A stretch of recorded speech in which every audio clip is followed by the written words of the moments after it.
Guys, welcome back with me again in this channel. On today's tutorial, I'm going to show you the easy guide to add audio in Capcut.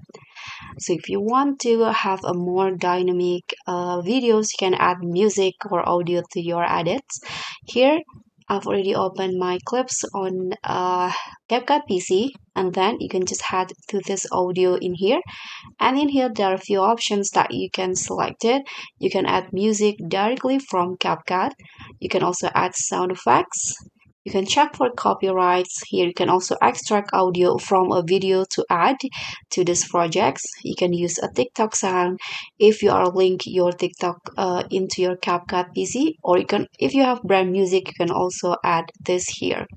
So here, for example, I'm going to just add music from TikTok. Here you can click on the TikTok sound, and here let's say I want to add this ones right here. You can first download and tap on the plus icon just like this.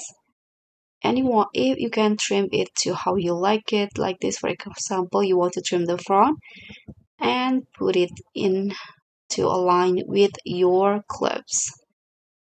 And so that's all for me. Thank you so much for watching. Don't forget to like, comment, and subscribe. Also, click on the thanks button below. I'll see you all on the next videos. Bye.